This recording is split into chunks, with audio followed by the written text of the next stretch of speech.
I know I'm teasing. Check it out. I wanted to start with something fabulous because not only do I want you to make these because they taste delicious, but I also want you to watch the video because there's lots and lots of really important healthy benefits and knowledge that I'm going to be sharing today right here in Bridget's Healthy Kitchen. Thank you for joining me wherever you are in the world. I hope you're well. But today what we are doing is literally a classic. We are doing banana bread, but we're doing it in this wonderfully portable way as a muffin. And this banana bread, number one, it is nut free because this is our nut free school friendly week here in Bridget's Healthy Kitchen.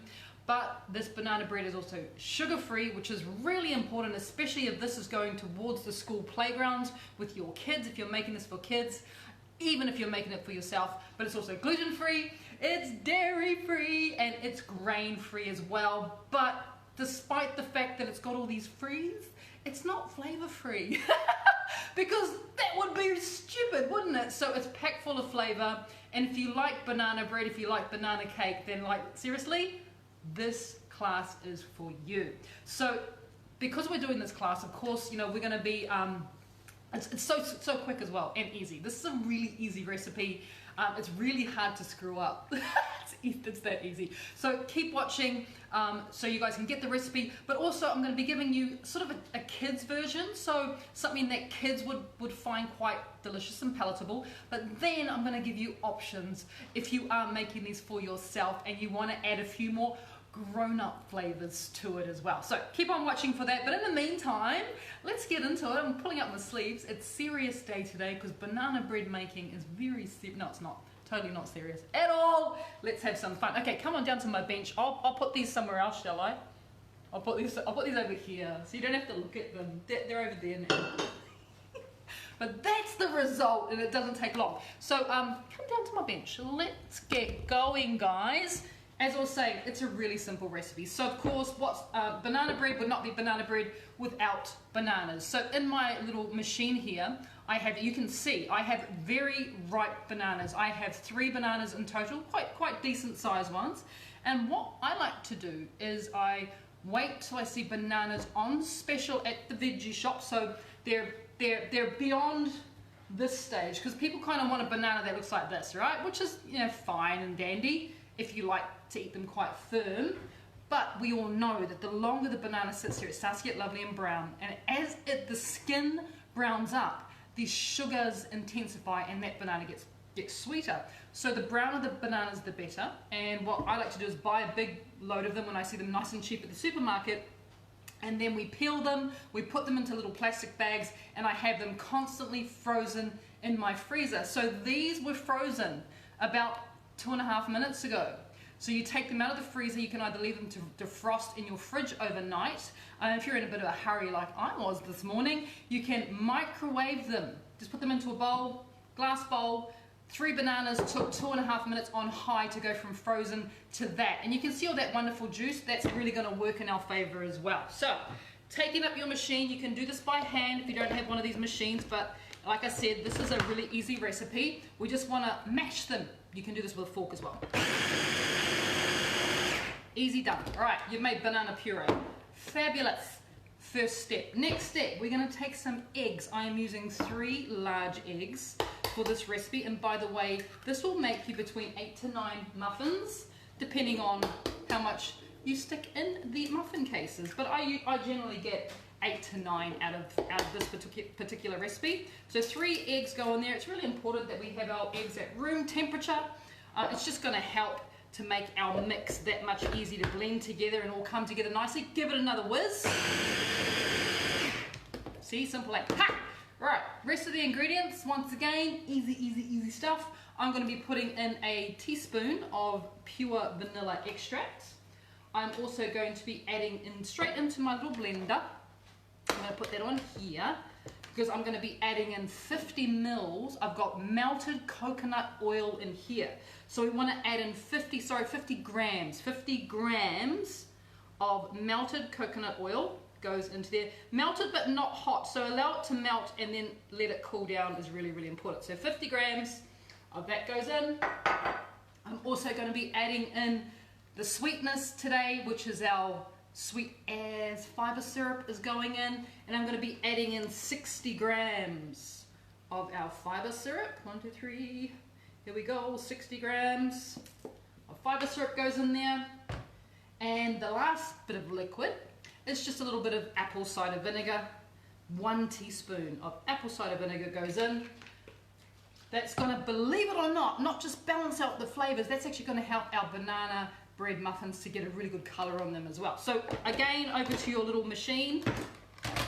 Take that off this time. Over to your little machine. Give it a little blend. That's done. I know, right? So this is so easy. And look, you know, the reason why I really love this recipe, as I was saying, is yes, it's nut-free, so it can go to school. And there are flavors in here that kids just like. And one of the flavors that kids like is they like sweetness. Let's be honest.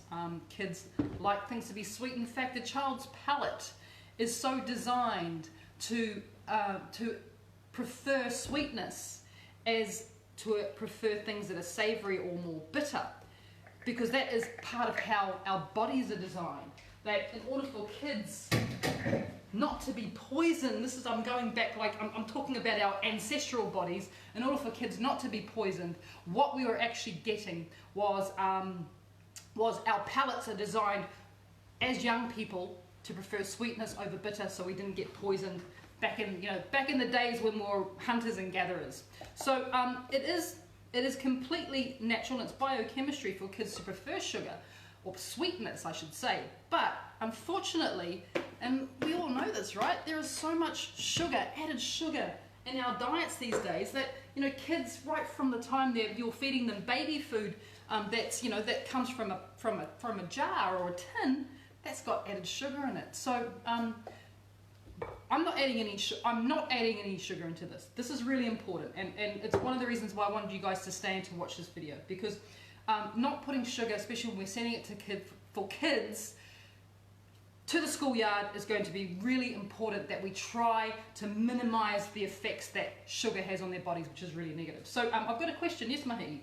What brand is your machine? My machine, are you talking about this little guy here? This is a Kenwood, and it's called a Tri-Blade series. So Kenwood, Kenwood. Alright, so I said we're not adding sugar. That's why we had fibre syrup in here for a start. Because our bananas are really nice and sweet, I don't need to add any other type of sweetener. But if your bananas are not as sweet, if you are making this banana bread with bananas that look like that, as opposed to really brown bananas, yes, you can still make them. But what you may want to do, especially if they're going to school, is you want to add a little bit of erythritol into the mix, and I would be adding around about 50 grams of 0 sugar, pure erythritol, if you're using bananas that are not really, really brown. If your bananas are really brown, like mine were, you don't need to add anything further. We can stop right there. The next thing we're going to think about adding is we're going to be adding in some coconut flour. Remember, this is nut-free, and for the coconut flour, I need 60 grams of coconut flour. 60 grams. Alright, straight into my bowl, of course. I don't have to worry about about over mixing this, because there is no gluten in it, which is fantastic, and we're just putting coconut flour in. As well as coconut flour, I'm also going to add a pinch of salt. Is going to go in there as well. I forgot it, it's in the cupboard. Bear with me 1 second, I've got to get it out of the cupboard. I forgot to grab it. Alright. Baking soda. Now I'm using baking soda in this recipe, and I'm adding in 1 teaspoon of baking soda, level teaspoon of baking soda, because you don't want it to be too baking soda tasting. But the reason why we're adding baking soda, it's going to help it to rise, but then we've also got the apple cider vinegar in there, which actually activates the baking soda. So it's not only is it going to rise, but it's going to color up really, really nicely because of that combination, would you believe, of baking soda and apple cider vinegar. So if you see my recipes and you see I have apple cider vinegar in there, and you're thinking that's not very much, I'm not going to bother, please bother, because that's going to help the muffins to rise up a little bit, but it's also going to help with the browning reaction that happens once it gets into the oven. A little bit of science for you guys, a little bit of science. Alright, so once that's all done, you can think about adding in a bit of spice. I like to add mixed spice into my muffins. You could also just add cinnamon and you want to add 1 teaspoon.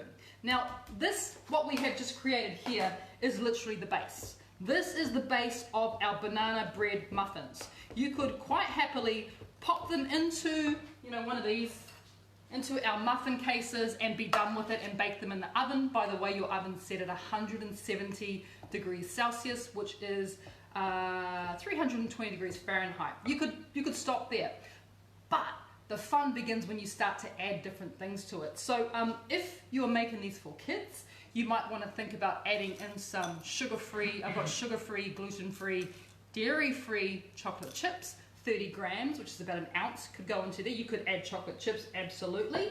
But if you're making these for yourself or you're making these for adults, you can definitely start to play around with the flavors. And the way that I would do it is I would actually add another teaspoon of mixed spice, because I like it to be quite, I like the flavors of the spices. You could do that. You could add in 30 grams. I've got here pumpkin seeds. Those can go in as well. Of course, it's still staying nut free. You could also, and this is quite delicious, you could think about adding in some freshly grated ginger. A couple of teaspoons of freshly grated ginger into there is phenomenal. You could totally add that.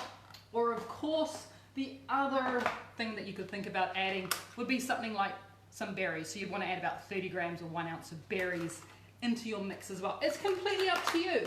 It really, really is. And in fact, I'm going to add chocolate just because, you know, banana and chocolate goes really, really well together. So I'm going to add the chocolate chips into there, give it a bit of a mix through. I might even just add a few of these pepitas because it's nice texture in there as well. They can go in, but like I said, it's up to you what you decide to add in.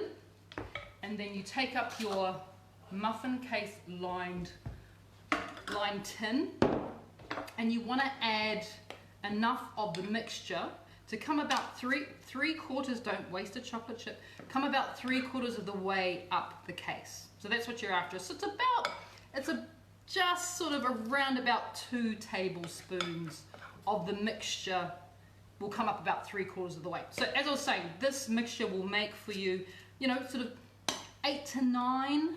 You might get even more if you want to be a little bit stingy. Well, not stingy, you want it to stretch. Oh, I'm going to show you this. This is really cool. Can you see? It's flamingos. I know, right? So awesome. I do like to get a little bit playful when it comes to muffin cases. And pink flamingos on your muffin cases, I mean, it doesn't get much more playful than that. So making these up, you know, be generous or not, depending on how you want to, you know, how you want to do it. But this is one of those recipes that, you know, you could, if you're having to take something to school with the kids, then, you know, don't go to the store and buy sugar-laden, you know, unhealthy, toxic muffins, when look how quickly you can actually create your own. So this is a great one to take if kids are having a shared lunch, or maybe there's a bake sale. At least you know that what you're providing is incredibly good for every person, as opposed to, you know, something that's just full of sugar. Yes, we got another question. Mahey, did you have a question? Oh, yes. Was that bicarb soda or baking powder? Baking soda, bicarb soda goes into that, not baking powder, bicarb soda.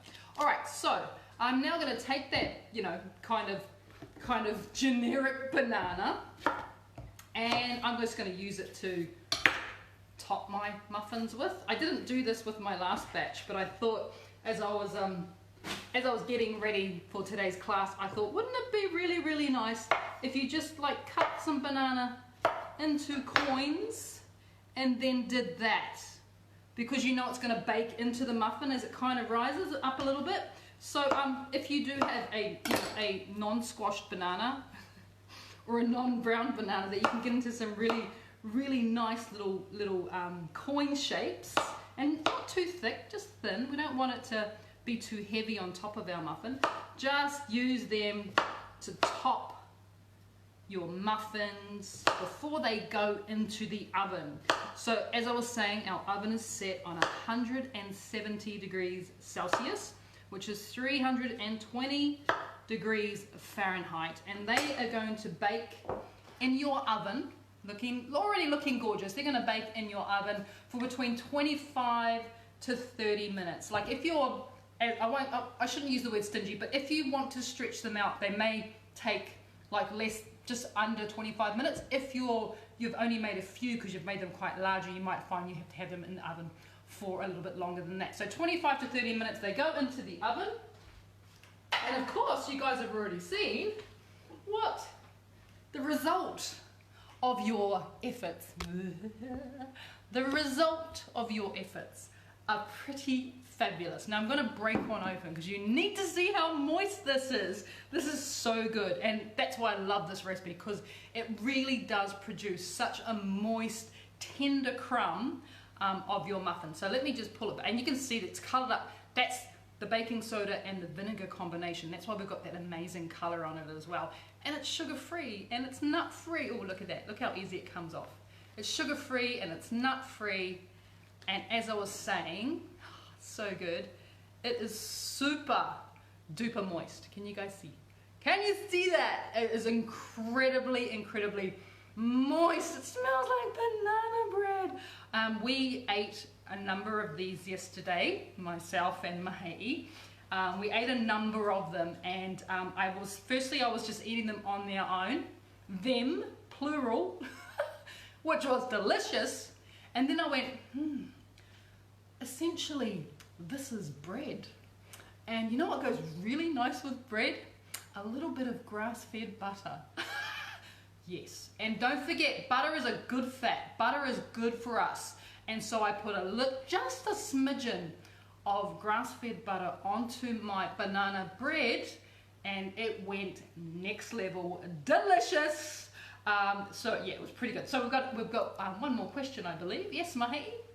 How long to cook if you make it as a loaf? Okay, someone just asked how long to cook if you've made it as a loaf. You're probably looking at, loaf-wise, you're probably looking at around about 40 to 50 minutes in the oven, maybe a little bit longer. Just be aware that this is quite a dense mixture. So I wouldn't suggest that you make it as a loaf, only because it is quite dense. You might find that it really browns on the outside. This is only after 25 minutes. Look how dark that is. You might find that it browns too much as a loaf before the middle is cooked, and it could come out quite doughy. So with this recipe, I suggest you make it in smaller, because it's going to take a shorter time to cook. You're going to get that lovely browning Maillard reaction on the outside, and it's going to cook through in the middle nice and quickly as well. So by all means give it a try, but just be aware that it may brown quite fast on the outside, just with the nature of the ingredients that we have in this and these wonderful muffins. So there you go, guys. I hope you enjoyed this. I hope you enjoyed this recipe. Please feel free to share it around, because we want as many people as possible to start making these delicious treats. And they are treats, but they're treats that are good for our body, and they won't spike our insulin, and they won't raise our blood glucose too much. You know, the only thing that we've got in there that may give us a little bit of a spike is from something natural, which is bananas, which is okay, and we can have a bit of banana in our diet quite happily, provided the rest of our diet we're absolutely looking after ourselves with lots of good quality vegetables, good quality protein, and all that sort of really good, wonderful stuff. So thank you for joining me today. Hope you enjoyed it. I hope to see you again next time here. We're doing cheese crackers. Oh, really cheesy crackers. You're gonna love the next nut-free installment of Bridget's Healthy Kitchen Week, school-friendly week. So thank you for joining me. Enjoy the rest of your day, and I hope to see you again really soon back here in the kitchen. Take care, guys. Bye.